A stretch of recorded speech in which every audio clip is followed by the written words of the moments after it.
Hey everyone, Bobo here for Crisis in the Toyverse. On today's show, I'm looking at the Phantom of the Opera, Masque of the Red Death, reaction figure from, of course, Super 7. I'm sorry, it's a cool name. I figured I'd shout it out that way. And speaking of Super 7, okay, I promise. Last time, no more yelling of Super 7.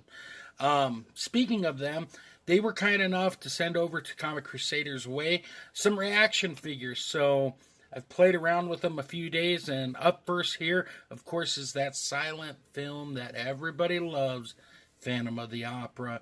As you can see, it's got some beautiful artwork on it. I mean, I understand that a lot of collectors have a hard time opening up the packaging on this because the artwork on it's just great. But you know how I feel about releasing toys from their plastic prison. So the artwork on the front's back. If we flip around to the back, we can see some of the other ones in the Universal Studios Monsters line.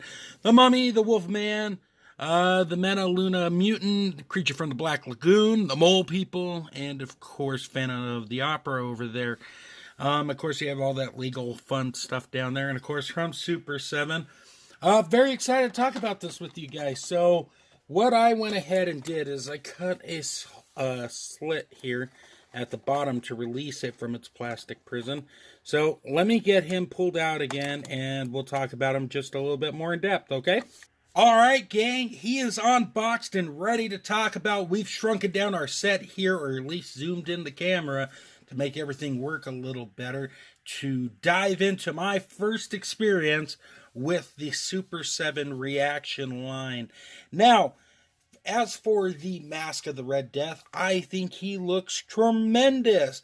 He is a beautiful representation of nostalgia mixed with even older nostalgia to create a fun little collectible that you can keep in the package with that beautiful artwork, or you can let loose and have some fun with. Let's just remove his cane. Actually, let's talk about his cane first, or his staff.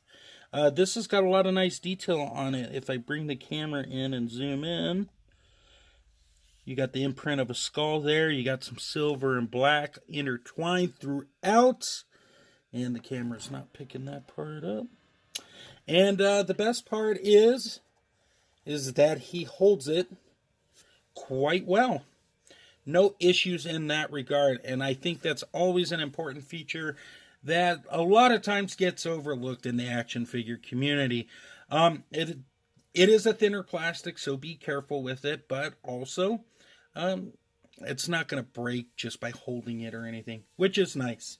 So we'll take that out. Let's focus on the Phantom of the Opera here. Let's see here. So, looking at the sculpt on the figure itself, everything came out quite good. I think this translates well into the 3 and 3/4 scale line. And the mask looks great. You even have red in the eyes there. Very nice detail. Everything's painted nice. I like the fluff on the hat. The hat is two-toned. As I swivel the head back there, you can see the black for the hat and the red for the feathers and fanciness and whatnot. Another cool thing that I dig is the fact that Super 7 went ahead and painted the frill around his neck. Not something that they necessarily had to do. It's nice that they pay attention to a detail like that. As for the costume itself, it is done in a nice red color all throughout the figure. You get to the hands, though, and we got more of that bone color. And I have no paint issues on it whatsoever, so that's very nice. You get to the legs, you got a little darker section right there for the boots and whatnot, and then we got the peg holes on the bottom. Now, in terms of articulation, this guy's head can rotate. He can move his arms all the way around. He can kick like that for kung fu action. He cannot do the splits though, but he can kick forward, and it doesn't go back just because of the way the costume's laid out. So it definitely has that old school feel to it, but with a new school design. And I think that's always a plus in this day and age, folks. So overall, would I recommend this figure? Because that's what you're all probably wondering. The answer is yes. If you're a fan of Phantom of the Opera, You're going to dig it. If you're a fan of cool Universal Monster collectibles, this obviously should be on your shelf, pegged on a wall with that beautiful artwork. And I'm not just saying that because Super 7 sent it to me. I'm saying it because I think it's a cool piece to have for any horror fan out there, or any movie fan. I mean, possibilities are endless there. But I am very grateful for the fact that Super 7 did send it, so thank you guys very much. Hopefully you'll pick it up. Do you guys collect this line? Let me know your thoughts in the comments below. I'm interested to hear what you guys have to say. With that being said, though, guys, I think that's going to do it for today's review.